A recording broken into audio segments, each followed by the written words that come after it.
brought to you by Nova शुद्ध घी। जब जब खाए दिल खुश हो जाए, सदियों का नोवा शुद्ध देसी घी, सपना स्वस्थ भारत का। I love घी।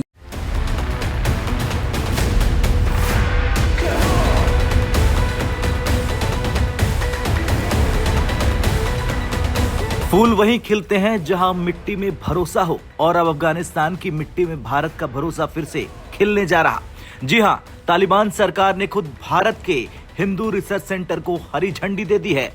आज की खबर आई है काबुल से, जहां अफगानिस्तान के कृषि मंत्री अता-उल्ला उमरी ने भारत के चार्जे d'affaires करण यादव से मुलाकात की, और इस बैठक में तय हुआ कि भारत अफगानिस्तान में एक बड़ा अफगान हिंदू रिसर्च सेंटर खोलेगा। इस बैठक ने पूरे क्षेत्र में हलचल मचा दी, क्योंकि ये पहली बार है जब तालिबान सरकार ने भारत के साथ किसी आधिकारिक सहयोग पर इतनी स्पष्ट सहमति दी।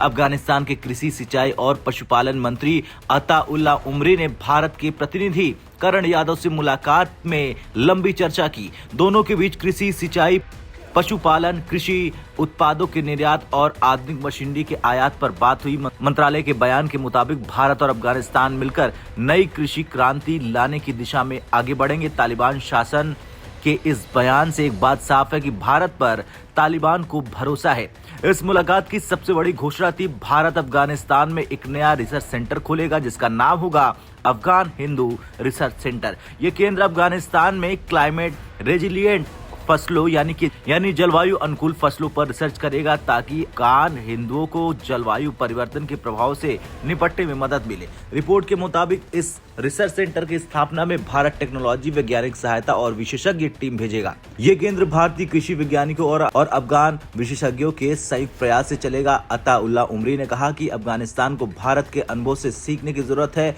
हमारी मिट्टी उपजाऊ है, बस दिशा और तकनीक चाहिए। अफगानिस्तान पिछले एक दशक से सूखा, पानी की कमी और जलवायु संकट से जूझ रहा। कई प्रांतों में फसलें नष्ट हो रही, पशुपालन पर असर पड़ रहा और लाखों किसान विस्थापित हो चुके हैं। ऐसे समय में भारत की ये पहल अफगानिस्तान की अर्थव्यवस्था को नई जान दे सकती है, क्योंकि भारत न सिर्फ कृषि विज्ञान में माहिर है, बल्कि उसने अपने ही देश में रेगिस्तानी इलाकों में भी खेती का चमत्कार किया है। राजस्थान, गुजरात और लद्दाख जैसे क्षेत्रों में भारत ने जो किया, वही मॉडल अब काबुल और कंधार तक जा सकता है। सबसे दिलचस्प पहलू है कि ये पूरी पहल तालिबान सरकार की अनुमति से हो रही। तालिबान शासन ने भारत को कहा है कि वो अफगानिस्तान के अलग अलग सेक्टर्स में कृषि प्रोजेक्ट लागू करे और साथ ही अफगान ट्रेडर्स के वीजा प्रोसेस को आसान बनाए।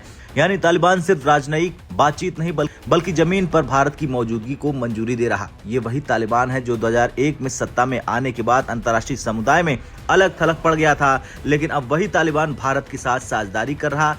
इससे बड़ा कूटनीतिक बदलाव और क्या ही होगा।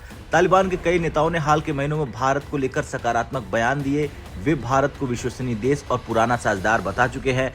अफगानिस्तान में भारत पहले ही सड़क, बांध, अस्पताल और स्कूल जैसी परियोजनाओं में अरबों डॉलर निवेश कर चुका है, और अब जब अफगानिस्तान में पश्चिम देशों का प्रभाव घट रहा है, तो भारत का ये कदम एशिया में फिर से अपनी पकड़ मजबूत करने का संकेत है। भारत के अधिकारी करण यादव ने इस बैठक में कहा कि भारत अफगानिस्तान के किसानों के लिए तकनीकी सहयोग, प्रशिक्षण और उपकरणों की आपूर्ति बढ़ाएगा। साथ ही भारत ने वादा किया कि अफगान हिंदू रिसर्च सेंटर अगले कुछ महीनों में काबुल या उसके आसपास शुरू कर दिया जाएगा। अब कई लोग पूछ रहे हैं कि अफगान हिंदू रिसर्च सेंटर नाम में हिंदू शब्द क्यों जोड़ा गया। दरअसल भारत और अफगानिस्तान के ऐतिहासिक रिश्ते गंधार सभ्यता और हिंदू कुश पर्वत से जुड़े हैं। ये नाम दोनों देशों की संस्कृति और ऐतिहासिक साझेदारी का प्रतीक है। रूस और ईरान के बाद अब भारत अफगानिस्तान में सॉफ्ट पावर डिप्लोमेसी के जरिए एक नया रास्ता बना रहा है। खैर, अफगानिस्तान में भारत सिर्फ एक हिंदू रिसर्च सेंटर नहीं खोल रहा, बल्कि भरोसे की नई फसल बो रहा है।